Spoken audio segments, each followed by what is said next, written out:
Morning, friends. We've had Brandy K in the chat so far. Good to see you. Hopefully, we'll have a few more people pop in. But I was feeling good this morning and decided to come live and read a little more about Becky Boo Hill, who got Alec Murdaugh's murder conviction reversed. Now, like I've said before, he's not getting let out of prison because his financial crimes were so huge and carried such massive sentences themselves. But yeah, Becky Boo is costing South Carolina or maybe another jurisdiction, maybe not Colleton County, or I don't know if they can change jurisdiction outside of the state or not. But either way, taxpayers are going to have to pay for that murder trial being completely redone because Becky Boo was sloppy. Very, very sloppy. And there is a recent news clip I want to show y'all. Let me pull it up here. Just came out 3 days ago going over the different things that Becky Boo is in trouble for. It's not just getting the Murdaugh thing reversed. She's also in trouble for financial crimes during her time in the court. So let me get this link.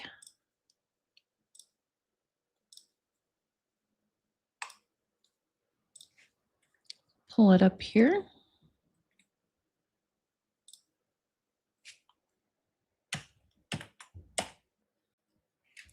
So before I started playing right away.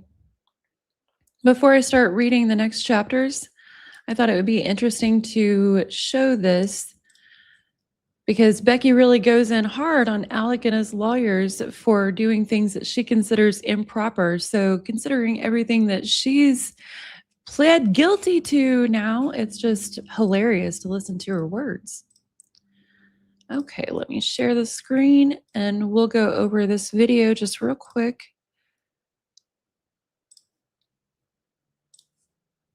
Before I start reading the book. And I'll pause here and there. I don't want to get a strike. Fox Carolina investigates the woman who put her fingers on the scales of justice. Becky Hill was the clerk of court overseeing the Murdaugh trial. It was her job to make sure things ran smoothly. And instead, the state's highest court says she derailed South Carolina's longest and likely most expensive criminal trial. She pled guilty to several charges. But tonight, our investigative team is going in depth on what else her criminal case revealed. Senior investigative reporter Grace Runkle joins us now with details. Hey, Joy, good to see you in here. Like I said, I got to pause every little bit because I don't want to get a copyright strike by the AI or by the channel. While the state and Alec Murdaugh's defense team prepare to head back to court, ex-Colleton County Clerk of Court Becky Hill is serving out her sentence on probation.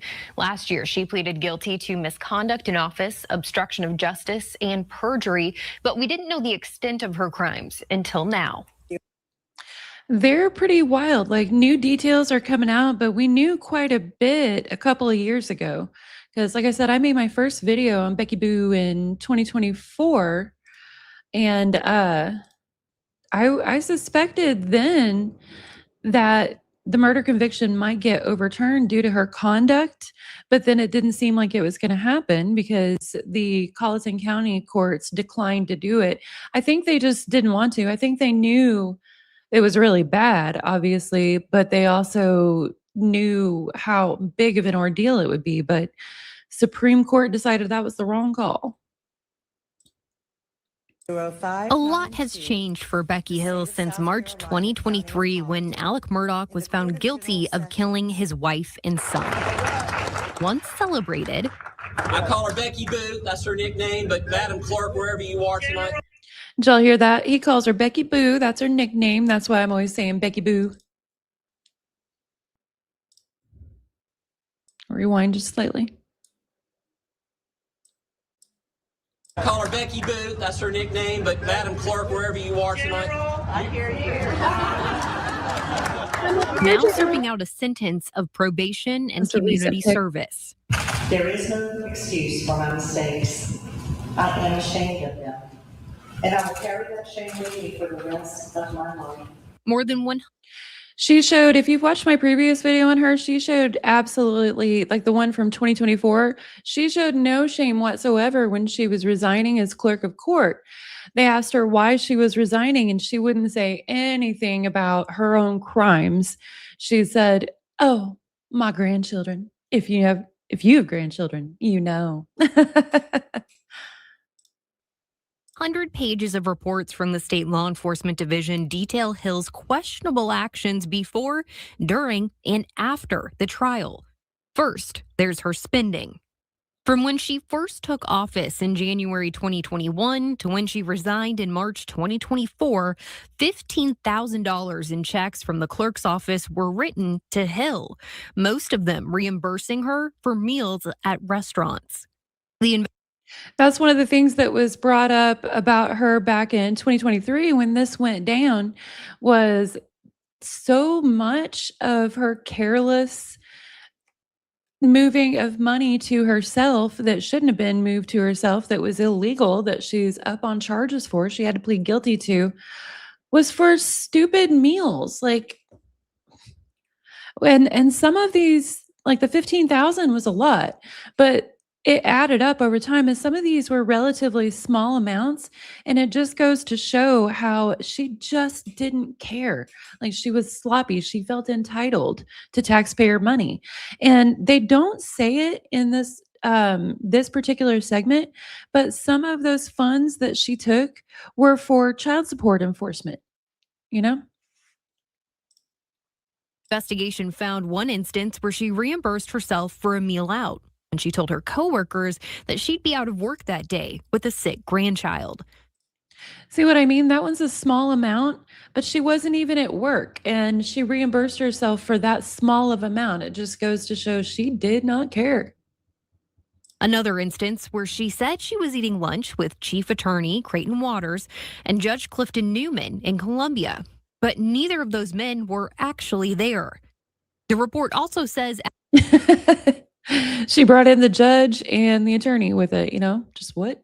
after the trial, Hill only showed up to the courthouse 2 or 3 days a week and gave her staff and herself bonuses from a fund meant for other employees at the courthouse. That's what I'm talking about. Gave herself and her staff bonuses from a fund meant for other employees at the courthouse. That was, for what I've read, a fund meant for child support enforcement, for hiring more people, pay raises, that type of thing. And she just took it for herself because she wanted it. SLED found Hill also hired a bailiff with a cleaning business to help clean the courthouse during the trial. And at one point, that bailiff also cleaned Hill's house. The bailiff couldn't remember if Hill wrote her a personal check for it, but investigators found only official checks from the clerk of court's office had been deposited in the bailiff's account. It sounds like she contracted the bailiff for court cleaning and then was like, "Oh, by the way, I'm the clerk of court. That includes my place." Just what the hell, Becky Boo? But the other investigation was all about the trial. Many of the graphic crime scene photos were placed under seal, meaning only the jury, the lawyers, and the judge could see them. But SLED's report says Hill showed the images to members of the media at night when court was done for the day. One of the media members who saw the pictures called Hill's operation, quote, kind of like an assembly line. Yeah, she did that trying to, get in good with big media people because she wanted to be one. Having that desire is not a bad thing. The way she went about it is horrific. They said it was like a little party in there, a little party in there. She invited members of the media, and a lot of those members of the media to this day have a hard time speaking openly about her. Like, I watched Nancy Grace, and I go back and forth about Nancy Grace. I like her a lot. I think she's done good work, but also sometimes her attitude just puts me off. And it put me off that she's so hard on some people. But when talking about Becky Boo, she got kind of sheepish and she was like, "I know her. She was very nice to me," and didn't really want to say what she did wrong. Yeah, I get it, Joy. I thought the judge was great during the trial. Once I found out how lenient he was on Becky Boo, I don't have the same opinion of him, to be honest. But yeah, I can't believe she lined up the media to see graphic pictures of the case. She felt it was within her rights as clerk of court to do that. What on earth? Investigators were able to connect photos of the evidence sent via text to the Colleton County Courthouse through metadata and this distinctive red rug. The report says the Looks like she had a laughing emoji that says you never saw it after she sent it to them. Like, evidence was kept in a closet by the judge's office. Only Hill and a bailiff had the keys to open it. During the trial, investigators also found evidence that Hill received gifts in exchange for reserved seats in the courtroom, and she would email some members of the media tips about what to expect in court the next day, like who would be called to the stand. yeah, I think she did that with Nancy Grace, stuff like, oh, sweet Nancy in her emails. It's just crazy. Information that was not supposed to be public. Grace Runkle, Fox Carolina News. So, yeah, that is a little recap of Becky's crimes during this. So, now let's listen to how judgmental she was about attorney's conduct. And let me be clear, I don't like Alex attorneys, but Becky is still being very hypocritical in her criticisms of him, considering what she did. Oh, sorry, Joy. This is an ad. Cut you off. So you're replying to me. Yeah, I was saying I really liked the judge during the trial, but after I realized how lenient he was on Becky Boo during this stuff, my opinion kind of shifted. Maybe I'm being too judgmental because Becky really annoys me, but yeah. Okay, so Becky in chapter 4, it's called Attorney Representing Attorney. And it says, I believe, oh, look, she opens with talking about Judge Newman, Joy. She says, I believe the admonishment Judge Newman gave defense attorney Jim Griffin over a retweet is minor compared to what he would have done if Jim's podcast from March 23rd, 2023 would have been recorded during the trial. In research for his book, my co-writer, Neil R. Gordon, came across a podcast Jim appeared on. It was part of Matt Harris and Seton Tucker's series called The Murdaugh Family Murders: Impact of Influence. On the podcast, he was guarded in relation to strategy due to a potential appeal. He also said he wasn't close friends with Alec as had been reported, and he strongly refuted People magazine's portrayal of Maggie's relationship with Alec as one headed to divorce court. What shocked me while listening to the podcast was how disrespectful Jim seemed toward the clerk of court's office and Judge Newman. Oh, clutch your pearls, Becky, clutch your pearls. She's stealing child support enforcement money, and she can't believe attorneys were disrespectful on a podcast. Like, everybody knows attorneys are jerks. Like, and it goes to show her level of entitlement. She expected the same level of respect for clerk of court's office as judge. Unless you are in a position of being in court under that judge or walking into their courtroom, I don't feel like we're required to overshow them respect. In America, we have free speech.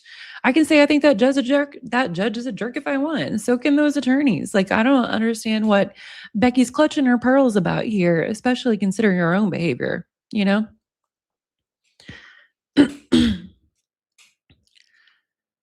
What shocked me was while listening to the podcast how disrespectful Jim seemed toward the clerk of court's office and Judge Newman. Jim has been practicing for decades and should know the code of conduct while in any courtroom. Family members and friends are simply not allowed to interact with the defendant inside the courtroom in any shape or form. No notes, no mouthing of words, no whispers, no hugs, no books, etc. Well, yeah, Becky, and look at all the stuff you did. She's talking about the code of conduct as if she didn't you basically wipe her butt with it at the courthouse. In particular, it can be construed as tampering with a witness should any family members become witnesses, which there were in the Murdaugh trial. It is also known as contraband when anything is handed up to a defendant, whether it's in the courtroom or in jail.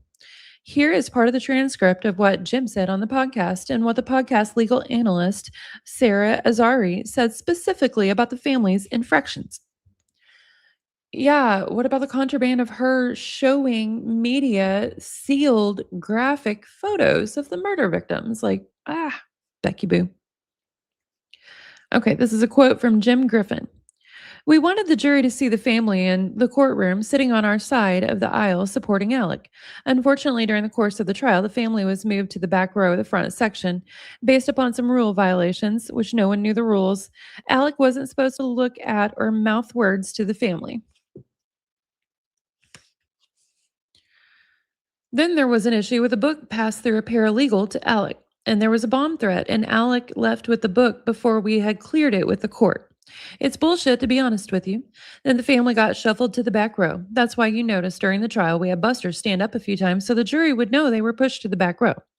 Sarah Azari. You know what the funny part is, Jim? When everyone was saying they were as privileged as a Murdaugh, they think they could pass a book. Like, please, that shit happens in all my cases. Families haven't seen each other. They send messages, passing a book. You know how many things have passed? Notes, cigarettes, all kinds of shit, not because they feel entitled to. It's human nature.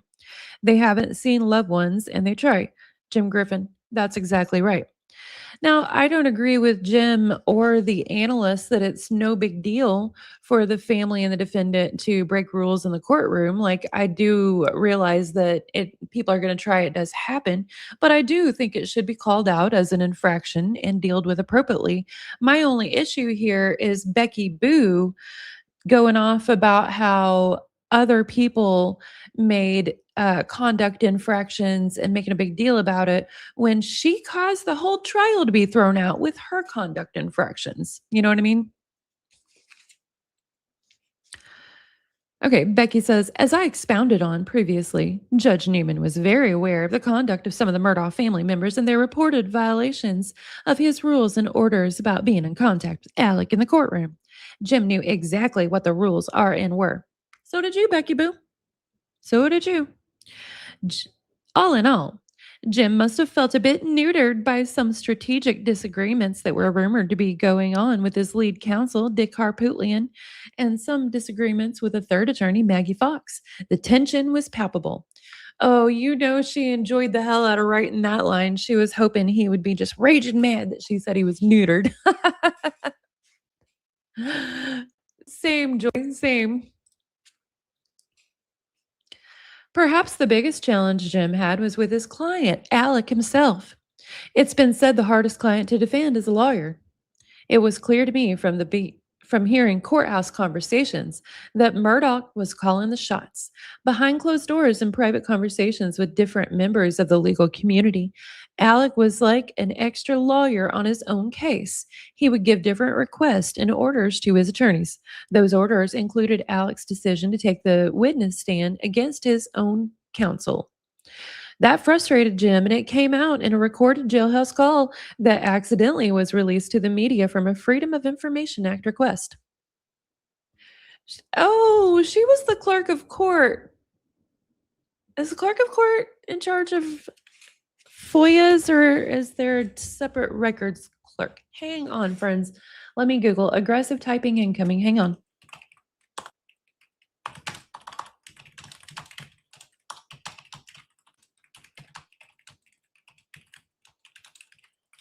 Does the clerk of court handle FOIA requests in South Carolina? Yes, the clerk of court handles FOIA requests in South Carolina, but only for court records and files maintained under their specific jurisdiction. Okay, so she might likely not have been. Yeah, she wouldn't have been in charge of jail calls, I don't think.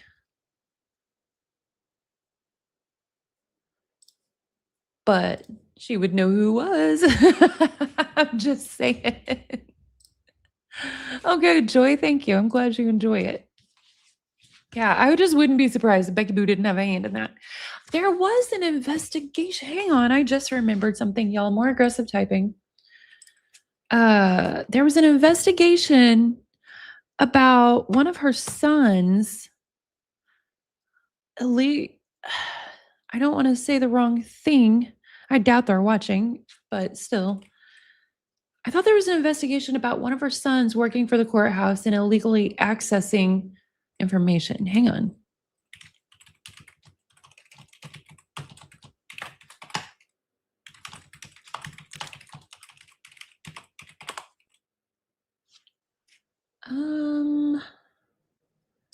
Okay, yeah, I found an article from 2023. Let me share it real quick and we'll read it before we continue on. This is how my brain works, friends. I started on one thing and I start remembering little things and I'm like, wait, I'm putting it together. Okay, Colleton County, and like I said, this article is from November 2023. South Carolina Law Enforcement Division says it's investigating reports of misconduct regarding Jeff Hill. Hill was arrested on November 21st and booked at the Colleton County Detention Center. He's charged with wiretapping. An arrest affidavit states Hill was working as the Colleton County Information Technology Director when he used his position to unlawfully intercept and listen to conversation between several people in July 2023. The defendant was not a party to the communication. Neither victim was aware that they were being recorded, nor had they given consent for their conversation to be recorded. He was released Wednesday morning on a $20,000 personal recognizance bond and is expected to have a first hearing January 26 in Colleton County, according to court records. Hill is the technology director at Colleton County Administration and son of Colleton County Clerk of Court Rebecca Hill. Court Clerk Rebecca Hill was accused of jury tampering by convicted murderer Alec Murdaugh's lawyers previously. Did her son do it? Oh my God, did her son leak those records for her? Ah. What the shit, y'all? Oh, hey, Sam. Sam J, good to see you in here. King of the Hill.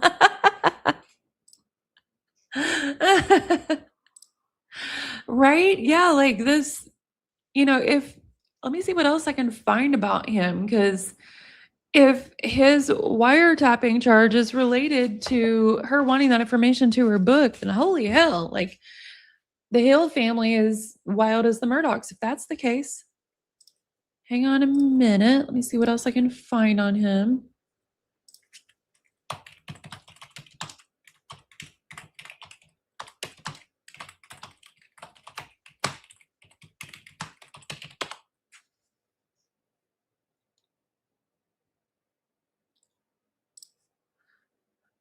Attorney General taking over Colleton County wiretapping scandal.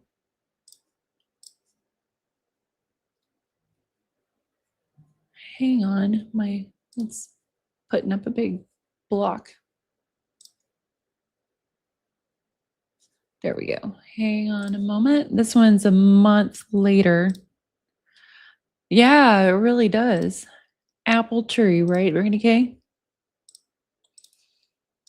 Like, people aren't destined to be like their parents, but too often, if they choose not to be a cycle breaker, then they are, Okay, December 4th, 2023, Attorney General taking over Colleton County wiretapping scandal tied to son of Becky Hill, court clerk in Murdaugh trial.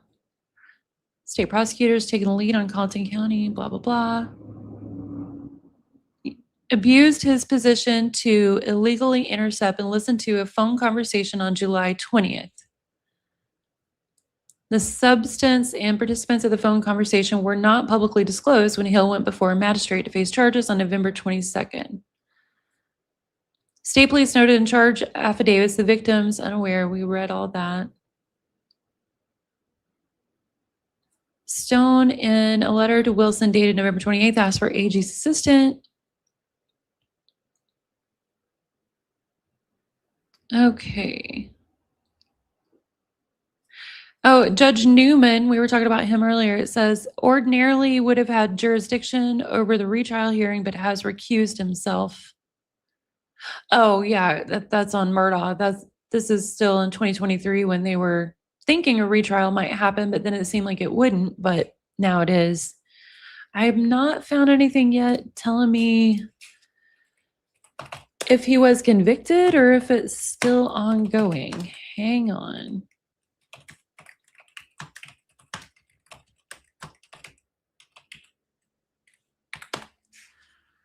Conviction.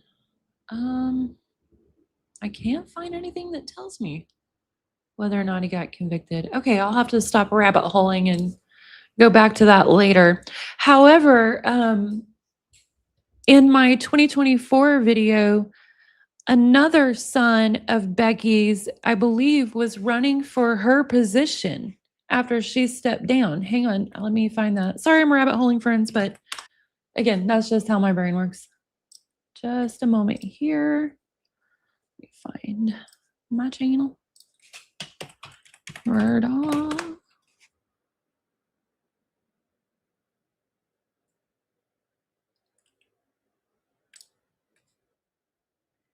Oops. My old intro music. I loved that music and I'd been using it for 2 years. And oh no, maybe it wasn't quite that long. I'd been using it for quite a while. And then suddenly Shutterstock copyright claimed it after I'd been using it for so long.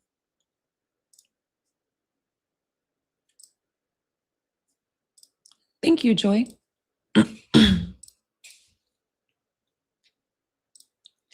I don't know. You know what it seemed like, honestly? It seemed like, because y'all know it took me a long time to get monetized. I had technical issues with AdSense, and it seemed like Shutterstock allowed me to use it as long as I wasn't monetized. And the second I got monetized, they copyright claimed it. So yeah, I had to quit using it. Oh, friends, I'm wondering, did any of y'all follow the Murdaugh murders? Let me get to the part that has the point I want to talk about. Oh, this is funny. This is the Becky Boo part. Becky Hill co-wrote Behind the Doors of Justice, the Murdaugh Murders, in which she details her role in the trial and her decades-long personal relationship with the Murdaugh family. But she's now accused of plagiarizing a section of that book. I was shocked. Oops, that's not where we want to be.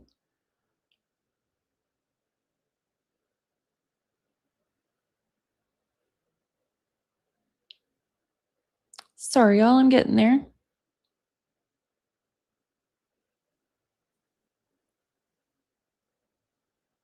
Here we are. Good morning, everyone. It has been my honor and pleasure to serve as your Colleton County Clerk of Court over these past 4 years. The clerk's office has provided many services to the college. Okay, I have to stop her for just a minute and say this guy behind her looks super intense. And not only that, they have the same nose and face. I'm guessing they're related. Citizens Spoiler alert, they are. of Colleton County. The Colleton County Clerk. Also, I know this says 6 months ago, but it was 6 months ago when I made this video in 2024. This is my screen recording. Clerk's office is proud of our services and the significant impacts we have made in the history of South Carolina. See, she said in her guilty plea, you know, I'm ashamed of my actions and I will carry that shame for the rest of my life. Here she's resigning. She's like, I am proud of my service. Okay, we got to speed this up a bit. She rambles on. Our civil processes. Another significant impact in our clerk's office was in 2023 when we had to manage one of the biggest trials in South Carolina history. Our small town came together and made everyone proud. Of the national and international media, interest, and public scrutiny. Let me fast forward a little bit more. In the office of the Clerk of Court.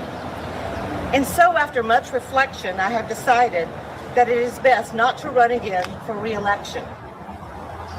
I will now be able to focus on being a wife, a mother, and grandmother to my 2 grandboys. Oh, and that's just so sweet. It's not like she's not even in disgrace at all. She just wants to be a wife and a mother and a grandmother. And will be spending time with the people who mean the most to me. To announce also that my resignation as Clerk of Court will be effective immediately. Thank you. It is what it is. The attorney, it is what it is. That's a hell of a legal strategy. Who is the deputy clerk right now? Gary Hill Jr. In fact, he's standing right behind me. Gary, are you running? Are you planning to run for the clerk's office? I'm currently here and I'm on the county's time and I can't discuss that. Thank you.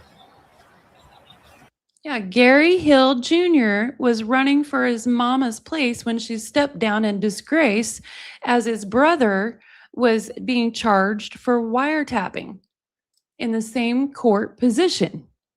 You know, it does me too, Kung Fu Panda. I think it's the smug as she stands there being a whole ass criminal, costing taxpayers millions of dollars. She's so smug, like it's just, ugh. Yeah. Okay, so let's see who is clerk of court in Colleton County currently. Did Jeff Hill win? I don't know. Just a moment, friends. More aggressive typing.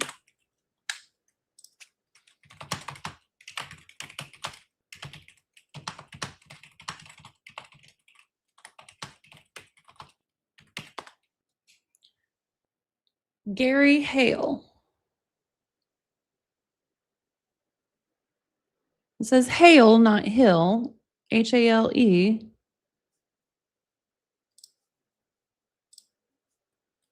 So I don't think it's that guy, but it's interesting the name is Gary. Not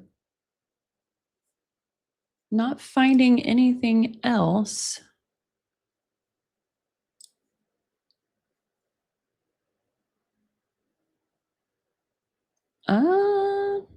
Yeah. I don't know. I can't tell. If any of you are able to tell, let me know. But yeah, all I'm finding is Gary Hale. And I can't tell if Gary Hale is the same guy who was behind Becky Boo there or not. I heard her say Gary Hill Jr., but anyway. Right? Smug. Cringe grandmama. She's a meemaw mafia. So fake. Jeff Hill was charged with illegal wiretapping. Yep. I was able to find that. I can't figure out what the conviction was. Oh, hell no. That's funny. Okay, let me get back to reading now after that diversion. Where was I? Oh, okay. I just read it came out in a recorded jailhouse call that was released to the media from a Freedom of Information Act FOIA request. On the call, Murdaugh was trying to discuss some strategy with Jim, and Jim was repeatedly trying to get off the phone. He didn't feel well, and he wanted to call his wife and then go to sleep. During the podcast, Jim explained that was about the 5th call that night from Murdaugh. The frustration would eventually boil over, leading up to the very end of the trial. Defense attorneys live for closing arguments. In many cases, it's the last chance to save their client and appeal to the jury to use their common sense and find their client guilty or not guilty. Nice, Sam J. Dick Harpootlian even asked Judge Newman to allow both he and Jim to each deliver a closing argument. Judge Newman was not inclined to do that and ruled against it. Jim Griffin was being pushed throughout the trial by his client. He was caught in an unpleasant place with the whole world watching. In hindsight, it all makes sense. As Jim Griffin delivered his closing argument, it appeared very robotic to me and many others watching in the courtroom and online.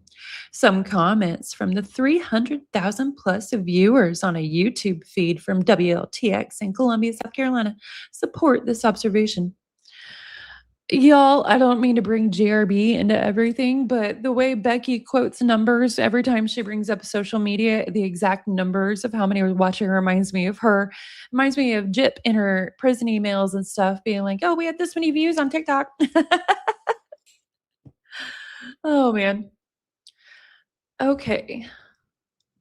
Oh, good grief. She quoted comments from the YouTube video in her book. These are all...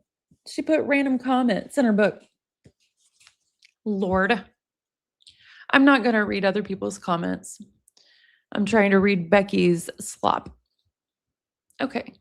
Adding to the mounting pressure on the defense team were the trial expenses.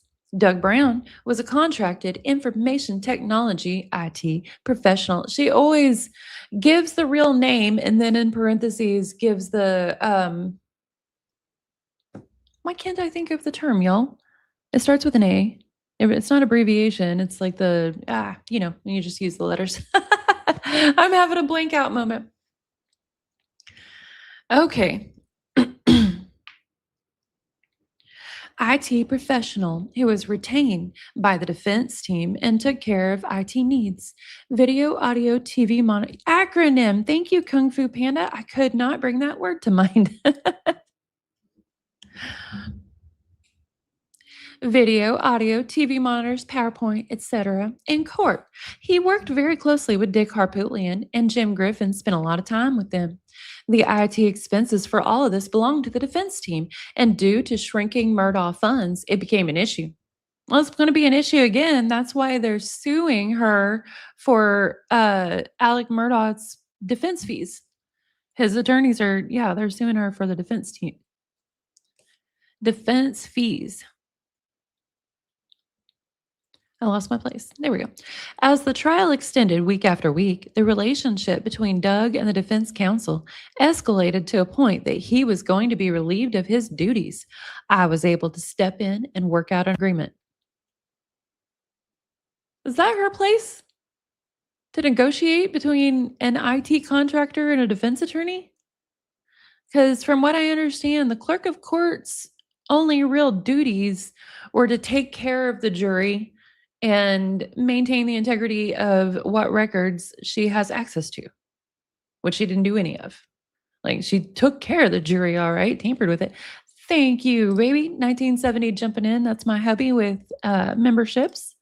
Congrats to everybody who got one.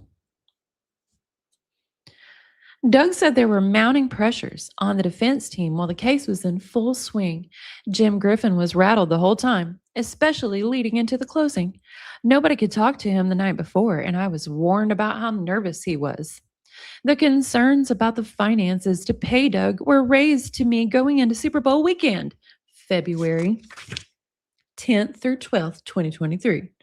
See what I mean? Like, she says Super Bowl weekend. She could have said Super Bowl weekend 2023. Most people know exactly what she's talking about, especially me, you know, sports expert. Look back at my past videos if you want to laugh. My sports day videos. But yeah, she just over explains. It feels like to take up time, take up space on the page, you know? Right. She doesn't seem to care at all that she effed up. Oh, he totally is. Kung Fu Panda. He's awesome. Just 3 weeks before Judge Newman's sentencing, I had to fight for Doug because he helped the entire process during the trial. Oh, was he the one maybe who did the illegal recording? I bet. I mean, her son's being charged with wiretapping. It seems pretty obvious. If he had to remove all his recording equipment and microphones and TVs, who was I going to find to replace him during Super Bowl weekend? The trial could have lasted even longer. Well, thanks to you, Becky, it's doubling. Double it. I went to the Colleton County Comptroller to ask for a third of the amount to continue to pay Doug's company. I then asked the defense team for a third, and the Attorney General's office in Columbia, which was overseeing lead prosecutor Creighton Waters, for a third. The Attorney General said he could not contribute to helping the defense. Well, freaking duh. What is she doing? What the hell is she doing? I ended up brokering a deal where the defense team of Jim Griffin, Dick Harpootlian, and the county comptroller each paid half. They're going to have to pay it again. Ironically, the state ended up using Doug heavily the last few weeks of the trial by utilizing a lot of the dash cam and body cam and interview video to show the jury and help Waters piece together the timeline. Creighton Waters and Alan Wilson would often call out Doug's name to direct him and to locate and slide a piece of video to help them illustrate a point. What a weird thing to mention. You know what I mean? Much is made of Dick Harpootlian. I enjoyed working with him. His personality and quick comebacks reminded me of my late brother. You just have to laugh at his courtroom antics. He tries to get under your skin and tick you off. His bark was worse than his bite. Yet Judge Newman, who did respect him, only gave him so much line before reeling him in. When Dick had a bit of an off-the-wall request, Judge Newman would often say, I am not inclined to do that. Dick and I got along very well throughout the trial. To use a sports analogy, he was playing hurt and wasn't on his A game.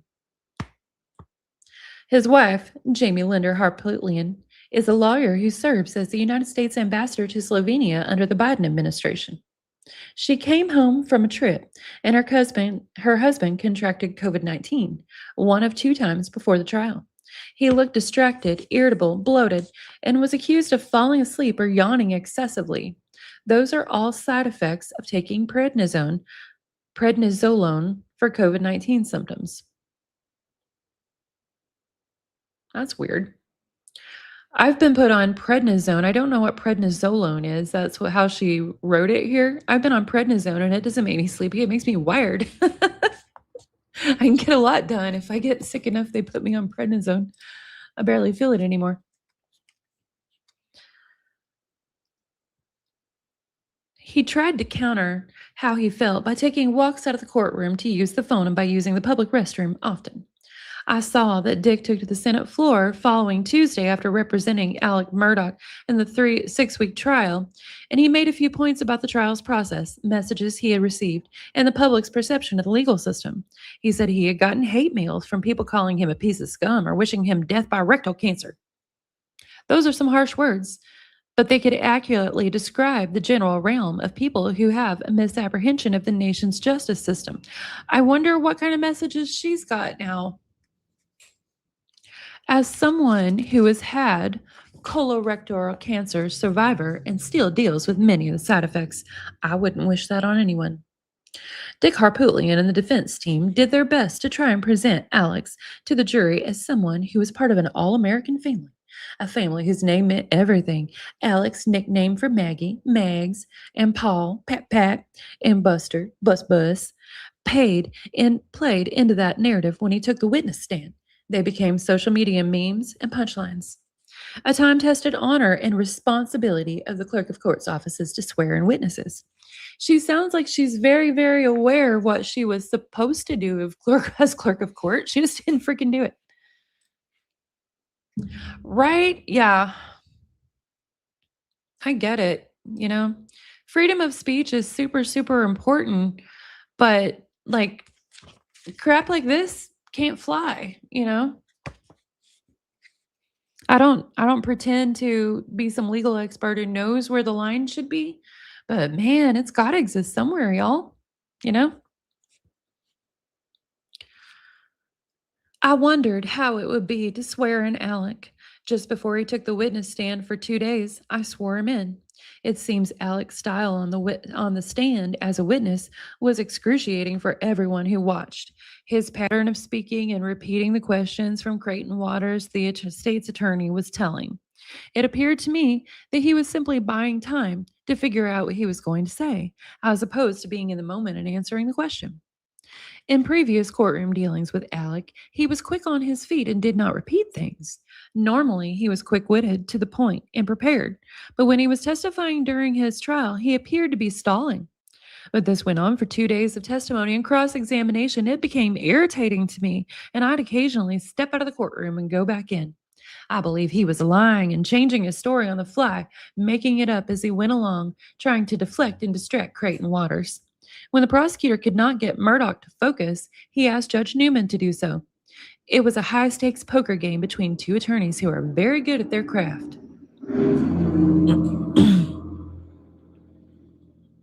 Now, I think Alec Murdaugh is a total liar. I think he lied a lot on the stand. My personal opinion is he's guilty. I just do not understand where Becky Boo thinks all that stuff that we just read there, all the conclusions she was making about Alec on the stand. Dang well she was telling that to the jury foreman in their private bathroom meetings. So goofy, friends. And it's one thing to be a goofy in your daily life, and if you're not costing taxpayers millions of dollars with your goofy F-ups, Not a single article to be found about his court date I couldn't find anything either, Joy, and that's so weird. Thank you for looking further for me. I'm going to turn the camera off for a minute and indulge before we go into the second chapter. But yeah, I find it really, really strange that seems to have went completely.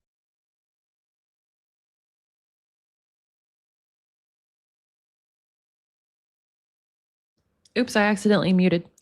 Yeah, I almost wonder if that's going to be a factor in the retrial or something, because it's weird that there just doesn't seem to be any news about it.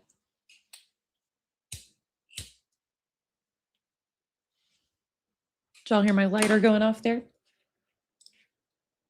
Thank you, Joy. Yeah, I'm curious. It's also so crazy to me that, I mean, I get that Colton County, South Carolina is not a huge place, but literally you've got the mama resigning in disgrace while the son runs for the same position, and the other son is indicted for misconduct too. Wiretapping.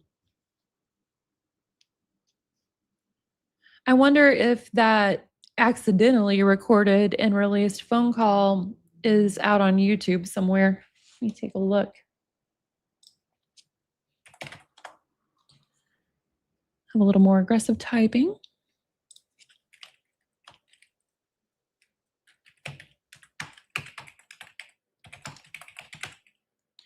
Like Murdaugh attorneys.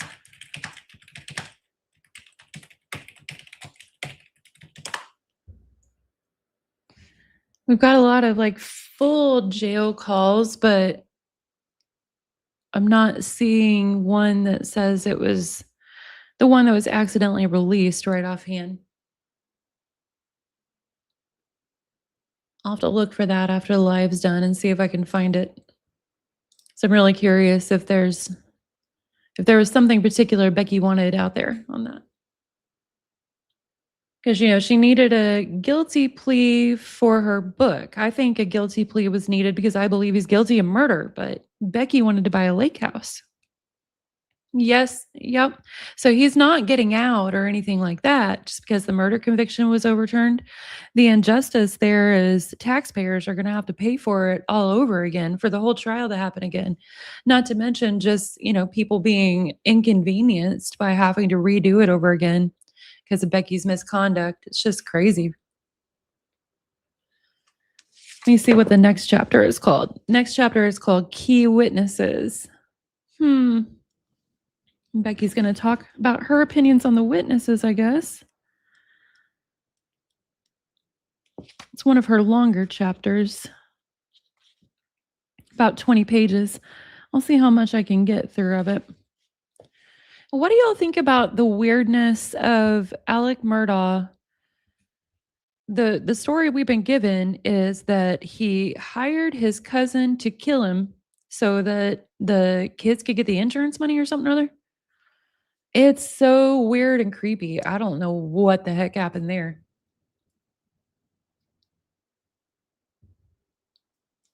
Very, very strange. Okay, I am going to run to the restroom real quick and then we will finish or restart that chapter. Put up the be right back for a minute and I'll be right back, friends.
Okay, I am back. Let me take that down. There we go. Okay, let's start chapter 4. Key witnesses. What do you got to say, Becky Boo?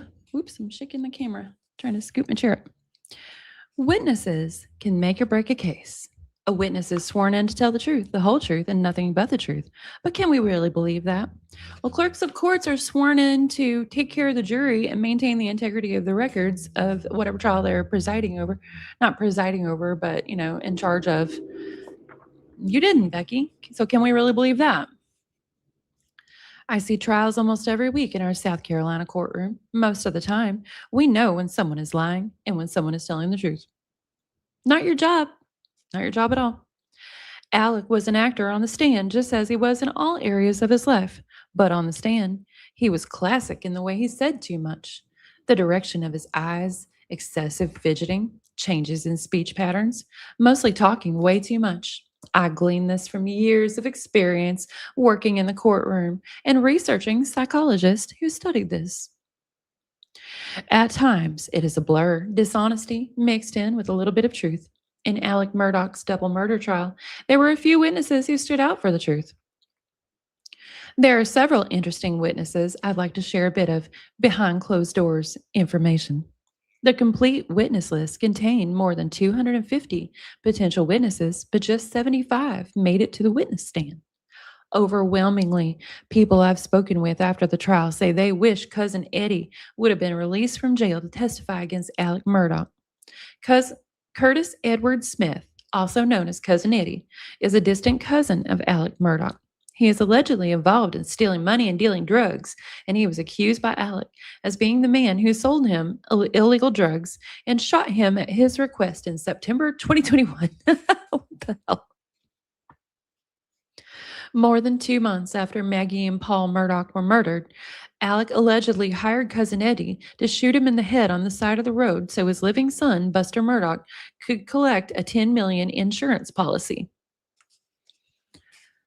The report shows it is still pending. Interesting. Thank you, Joy.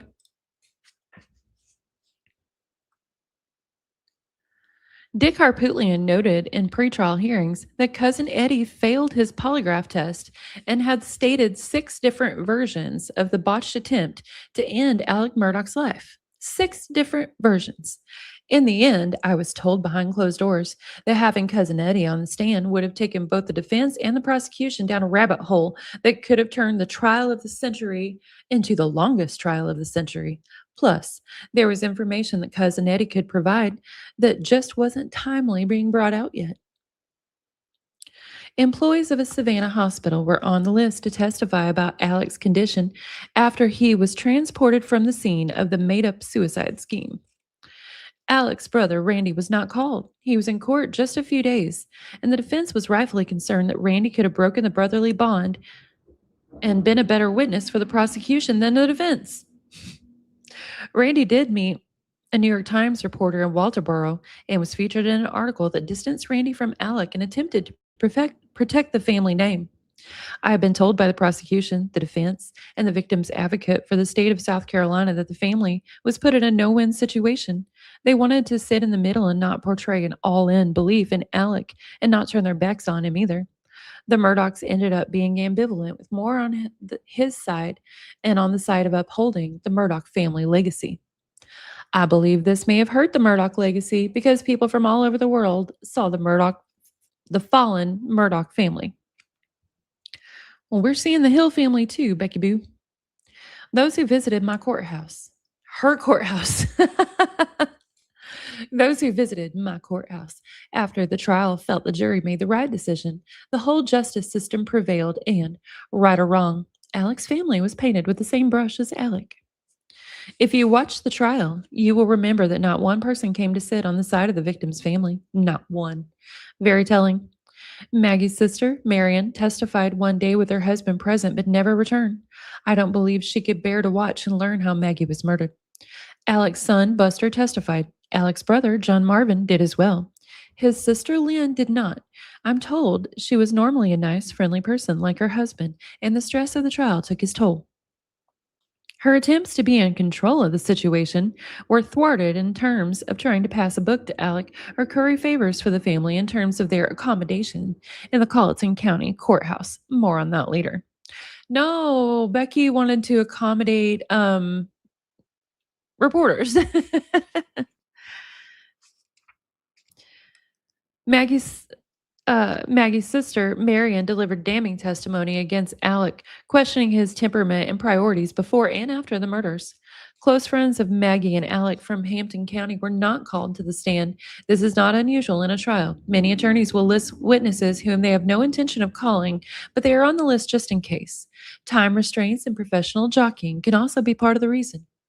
Dr. Donna Maddox was not called. She's a renowned psychologist from Columbia who examined Alec for his opioid addictions at the orders of Judge Newman, who determined Alec should be held without bond.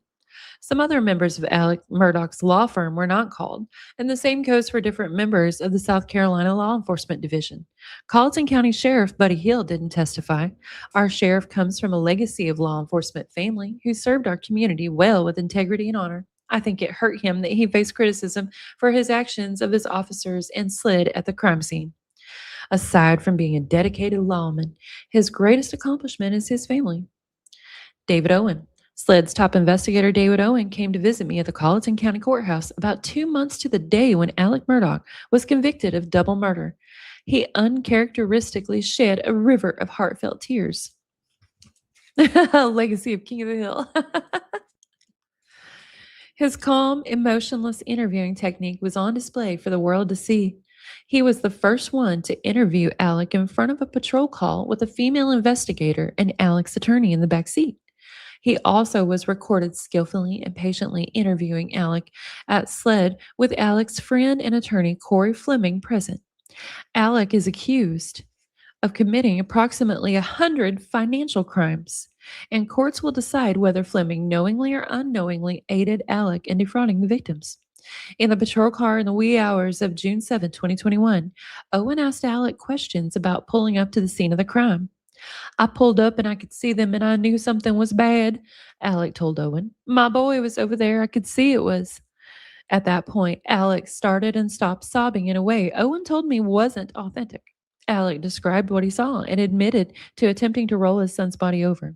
Alec said his cell phone popped out of his pocket. From what I've heard, the consensus among those who heard the words in court is that Alec was trying to eliminate damaging evidence from his dead son's phone. I think he might have been. It just, yeah, again, wasn't Becky Boo's place to be interfering with this process of finding out. Also, she should have obviously resigned before writing this book. Like, that didn't make any sense whatsoever. Investigator Owen tried to understand the current family dynamic with his questions about their relationships in case Alec became a suspect. Alec said he and Maggie had a wonderful marriage and wonderful relationship. He said his relationship with Paul was as good as it could be. Well, what does that even mean? There have been rumors of infidelity and divorce and a lot of pressure related to Paul finding Alec's pills and Paul's involvement in the boat crash that killed 19-year-old Mallory Beach. Owen asked about the boat crash in the interview in the patrol car since it is related to suspects. After Alex shared a story about a new hire with bizarre ties to the FBI, the Navy SEALs, and the radical Black Panthers, Owen chimed in. That's kind of a far-fetched story. The employee Alec named in the interview is one of approximately 175 witnesses on the list who were not called to the stand. I wonder what new hire, like, is he talking about a new hire at the law firm? I don't remember ever hearing about this part at all. Many people have asked me why Murdaugh's didn't have more video cameras on a $3 million property. Alec told investigator Owen there were no cameras by the kennels where the murders took place, just cameras on the deer stands. Then the two of them discussed Alec's alibi, and Alec even showed Owen his cell phone and the text messages he had sent to Maggie Murdaugh the night of the murders. Alec said he was visiting his mom, who suffered from Alzheimer's. In my office on that day in May 2023, David recounted emotional moments where he allowed himself to feel for the family and set his badge down. He told me when the verdict came in, he started bawling and looked over at the stoic faces of Alec and Buster Murdaugh. He then whispered to a colleague next to him, "What's wrong with this? Why am I crying? They are not even crying." He told me he felt a sense of relief when Alec was convicted. He then shared with me images he'll never forget. He said he had to visit the crime scene at Moselle multiple times during the investigation and trial. After the bodies were removed, he told me that white wildflowers grew in the patch of grass where Maggie was found, and red wildflowers grew in the patch of the dirt in the cracks of the concrete where Paul was found. One of the Owen said one of the groundskeepers mowed the lawn and trimmed the wildflowers. And when he would return to the scene of the crime, white and red wildflowers would grow back every single time. He was moved to tears talking about it. It felt spiritual to me, like Maggie and Paul were speaking from the grave. I don't know if I believe that. What do y'all think? I mean, it could be true. I've seen spots where animals have died, you'd be kind of fertilized, but Maggie and Paul didn't decompose there. You know what I mean? It just feels like something sensational to sell. I don't know. Joyce says I call BS. Yeah, it just feels like a lie. Like, yeah, I know sometimes things that are true are hard to believe because sometimes truth is stranger than fiction. But it just Joy did Gypsy write this. Becky Boo is like she has some things in common whenever it comes to trying to tell the truth. And with feeling entitled.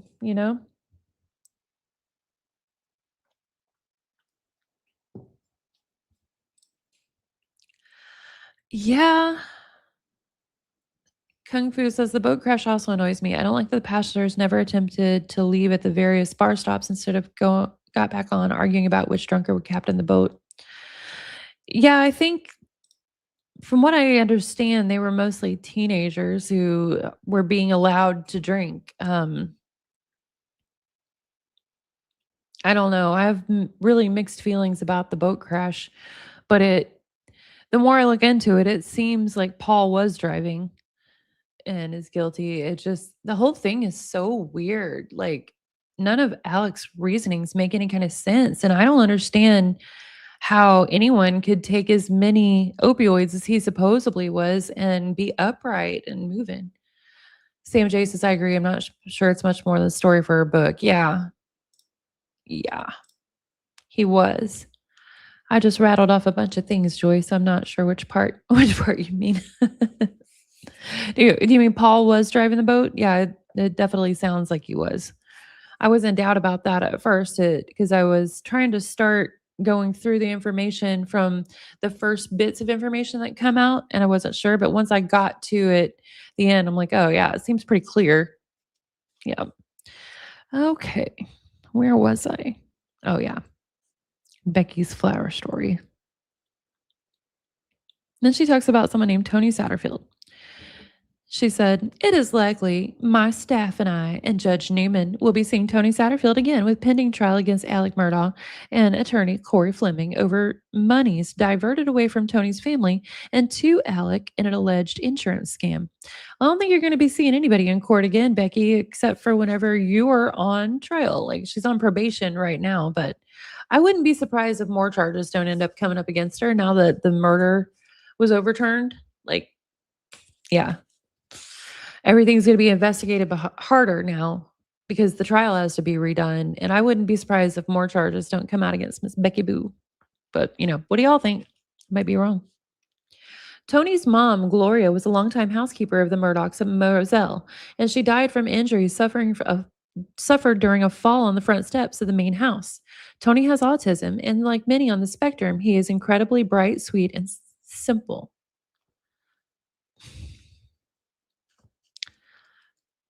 There are also many people on the spectrum who are wildly intelligent with high IQs.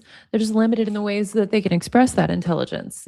Sometimes it comes out through like a random obsessive focus on one thing. Like I remember reading about an autistic girl who memorized years and years worth of calendars to where if any date was mentioned of any decade within the years of calendars that she memorized, she could instantly tell you what day of the week that date fell on in that year.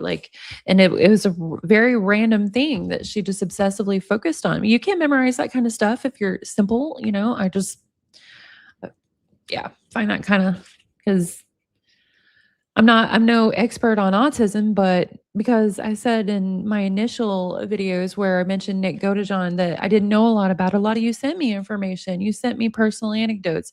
And one thing over and over and over that was consistently got through to me is if you meet one person with autism, you've just met one person with autism. So for Becky to say, they are normally simple, like, come on, Becky Boo.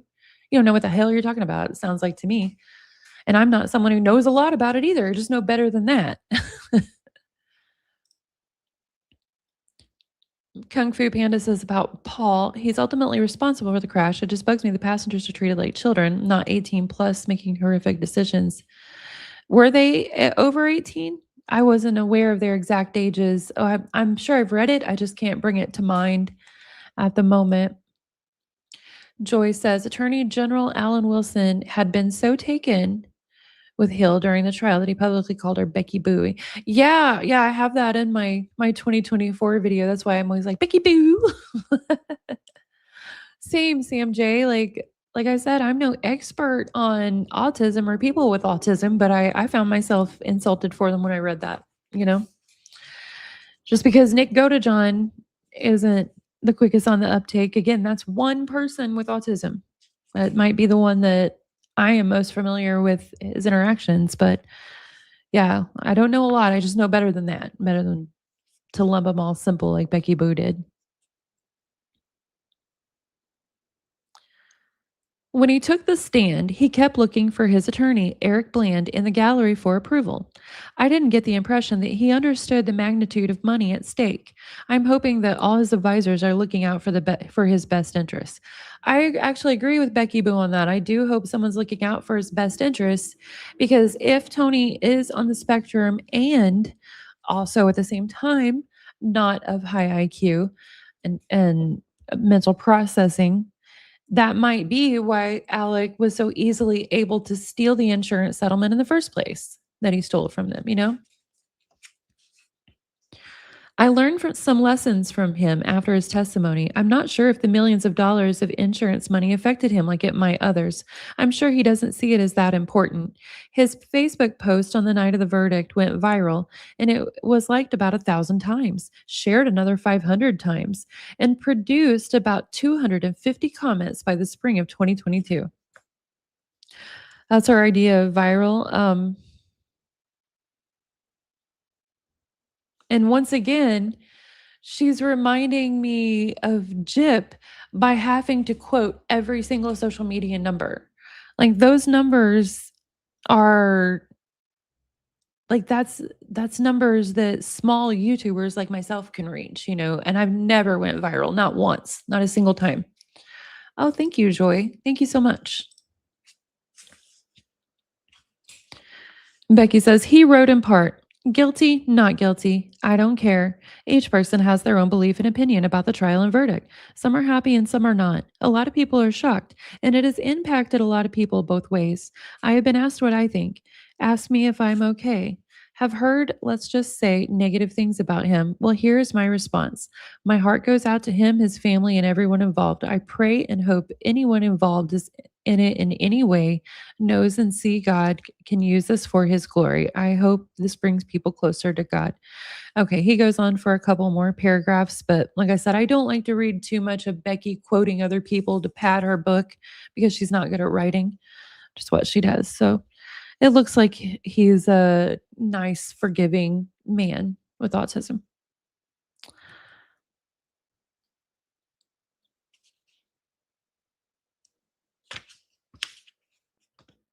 Oh, and then she quotes some of the comments from Facebook and she puts the people's names on there. Hopefully she got permission, but she plagiarized the first several pages of this book, so I doubt it. In early May 2023, a new development in this case occurred. While in prison in McCormick, South Carolina, Alec Murdaugh and his legal team responded to the insurance company that paid millions, believing that Gloria Saddle tripping over the name. Hey, Pats and Pajamas. I'm glad you were able to catch us in. Awesome. We're reading about Becky Boo Hill and the Murdaugh trial. From her plagiarized book. This had to be pulled on Amazon almost as soon as it went out because she had to admit she plagiarized. It says, Gloria Satterfield tripped over Murdaugh's dogs and died as a result. Alec Murdaugh acknowledged that was untruthful. The Satterfield family did receive money since all this came out. One theory is that the insurance company may want to get those monies paid back to them. I believe their trial will attract a great deal of notoriety, like the murder trial in early 2023. I hope back to good versus evil. People will naturally empathize with the Satterfields who lost their mom and were cheated out of insurance money. I think Colleton will be the site of a bit of a church homecoming or family reunion, with the media once again putting our town of Walterboro in the international spotlight. Oh, okay. She thought she was going to be clerk of court over yet another media sensation trial. She would already have this book out. She'd be established on the circuit. Lake House paid for it. Who sky's the limits? What's she going to get next? And again, I don't have a problem with someone wanting to make money and get famous. That is not an issue. You just got to do it ethically, in my opinion, you know? Gloria Satterfield may be gone physically, but she is far from forgotten spiritually. Here is another of Tony's posts after the Murdaugh trial. I'm not going to read that. She patted her book again. I feel like she's kind of using this autistic man here to get herself in the spotlight for what she thought was going to be another media sensation trial. Well, that's interesting, Kung Fu. Could be. Okay, Shelley Smith. One of the most curious and emotional witnesses was Shelley Smith, the caregiver for Alec's mother, Miss Libby, and father, Randolph, who was more commonly known in the family as Handsome. She was lauded for her bravery and warded for it financially as well. Shelley took the stand and disputed Alec's interview with police and the future courtroom testimony of just how long he was at his parents' home the night of the murders. He said for about 40 minutes. She said for about 20 minutes. The timeline was critical of where Alec was after the time of the murders and how long it took him to return to the scene of the crime. Shelley reminded me of all those who came to that fork in the road at some point in their lives. They can go the wrong way or the right way. You could see the struggle in Shelley's soul while she was on the witness stand with the heaviness of her testimony. Shelley had trouble speaking clearly without breaking down in tears. It was hard for people to follow.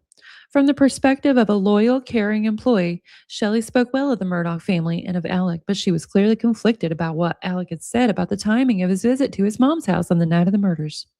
In a nurturing way, she uttered to the court that she was sorry all of this happened. The fork in the road. Sorry, I was checking for comments. The fork in the road came for Shelley when she shared from the witness stand a previous conversation she had with Alec. Alec had offered to help Shelley with some upcoming wedding expenses, even though the subject had not come up previously. She also testified she was uncomfortable with another discussion they previously had about another full-time job she had with the local school system. Alec inferred that he had connections with important education officials, and Shelley testified that she was so rattled by that conversation that she called her brother, who was an assistant police chief, to talk it out. Perhaps the most damaging testimony was she had witnessed Alec stashing what was later identified as a blue rain jacket at his parents' house. Investigators recovered it, and tests revealed gunshot residue was all over it. The entire world saw Shelley's bravery on the witness stand as she risked her job to do what she thought was right. On the heels of her testimony, Shelley's daughter set up a GoFundMe campaign. More than 800 people donated a sum of more than $30,000, including attorney Mark Tinsley, who contributed $1,000 without fear of tainting his testimony later in the trial about Alec's financial situation and how the weight of the pending boat trial against Alec's son, Paul, added pressure to Alec. This form of crowdsourcing for a witness during a trial has caused a lot of controversy amid calls for donation sites to disallow this in the future. GoFundMe issued a statement and said it did not violate the company's terms of service. It seems like there was just a lot of craziness going on in this trial, but Becky Boo was the most egregious, in my opinion.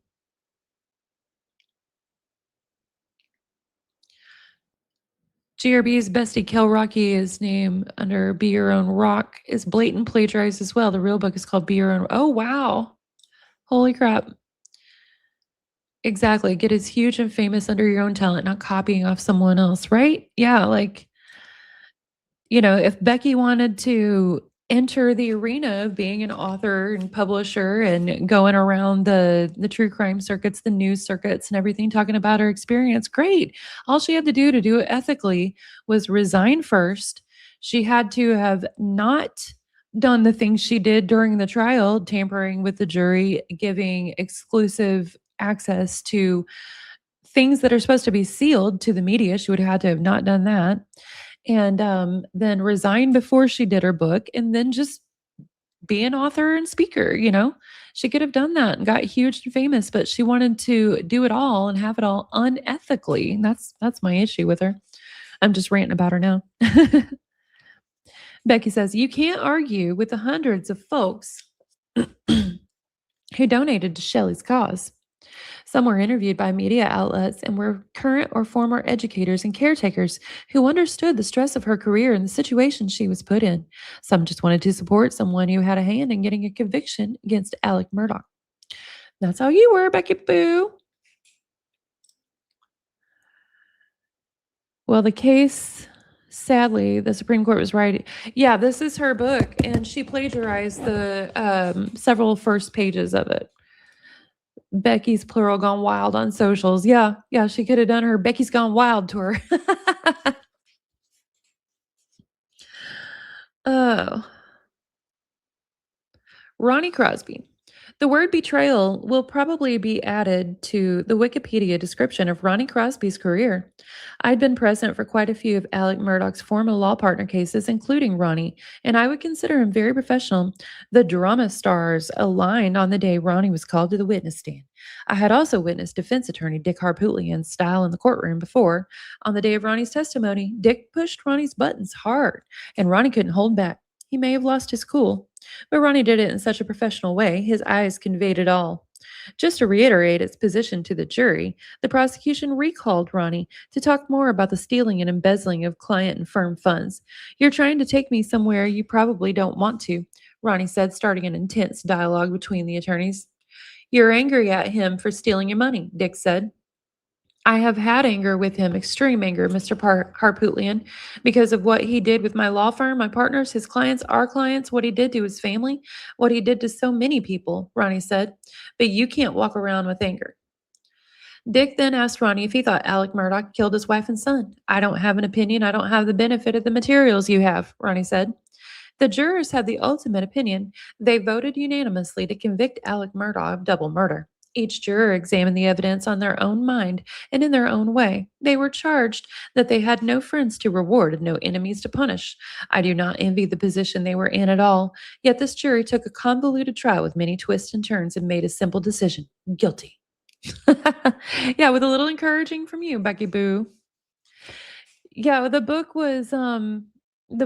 was taken down. It was only up for a very short time in 2024, and I snagged a copy right away because I suspected it was going to be taken down at the time. Yeah, she pled guilty to 4 counts of embezzlement, perjury, jury tampering, I think was one, I can't remember. But they didn't give her any jail time. They gave her, I think, 3 years of probation. And she's being sued by Alec Murdaugh's attorneys for $600,000 of his attorney fees because now they have to defend him all over again. State might as well sue her too for taxpayer money. Not that she's going to have it, but. Kenny Kinsey, a forensic crime scene analyst expert who was the star witness of the Murdaugh double trial, was this guy right here. You can't help but like him.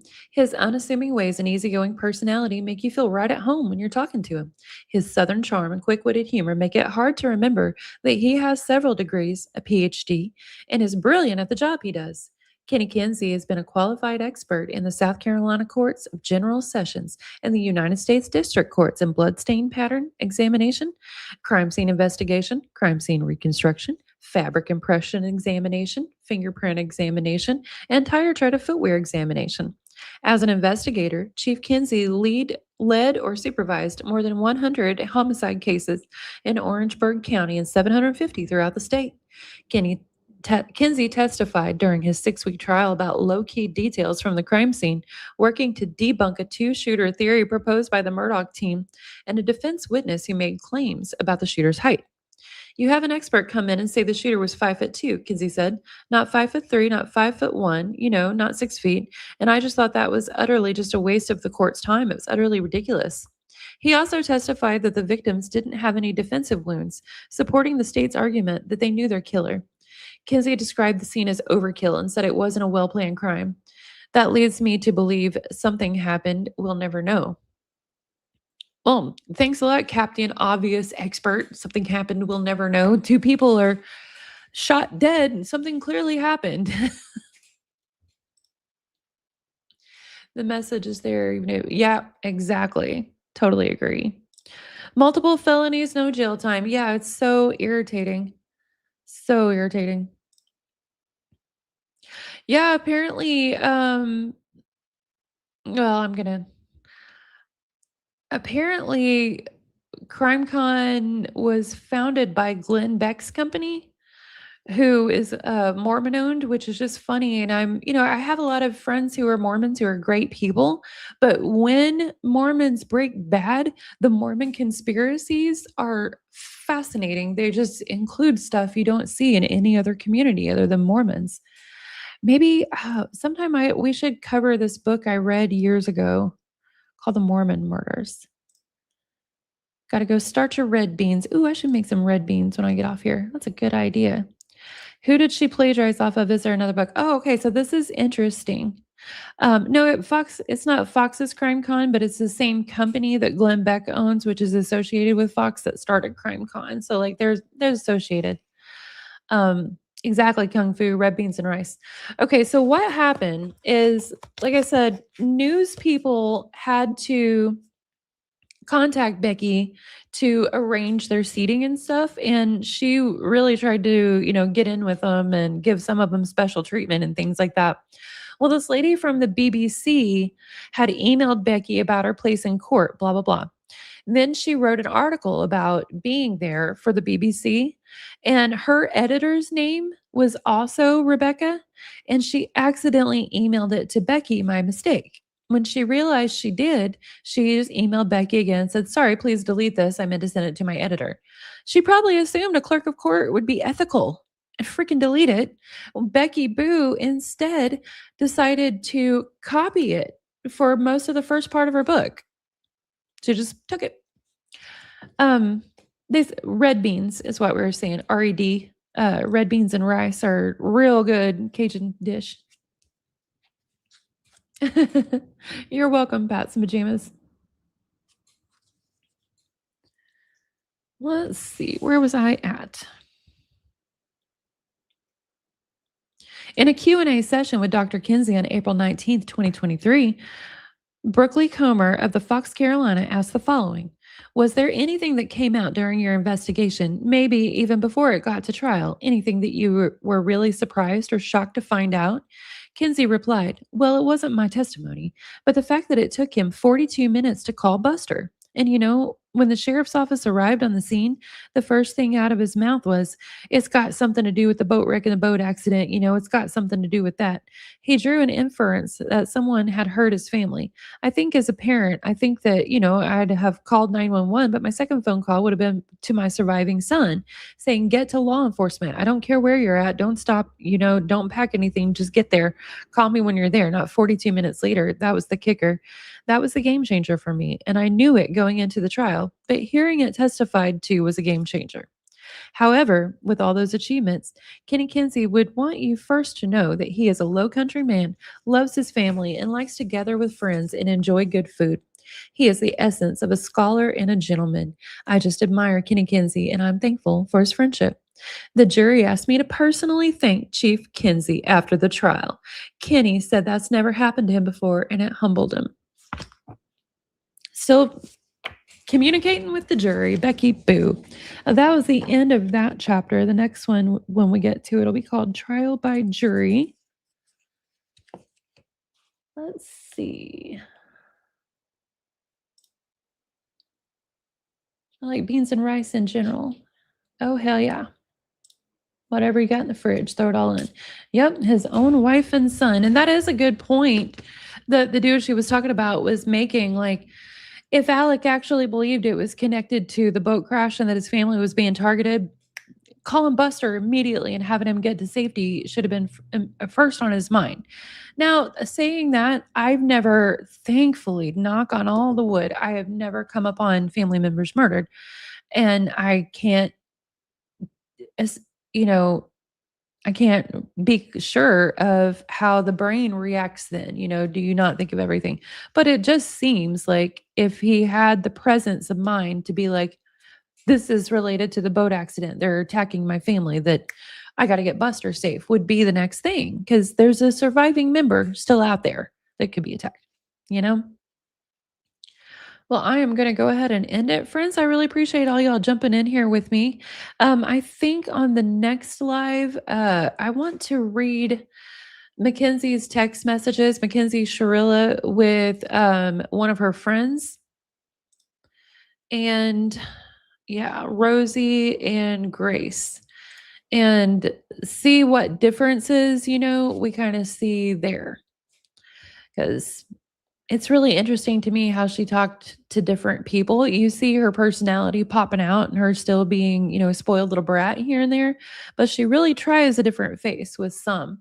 And there is a consistency to some of the information overall. And like I've said, just like with Gypsy Rose, the only way I can feel like I can be sure that I feel that something Mackenzie said was true or not is based on other contextual clues.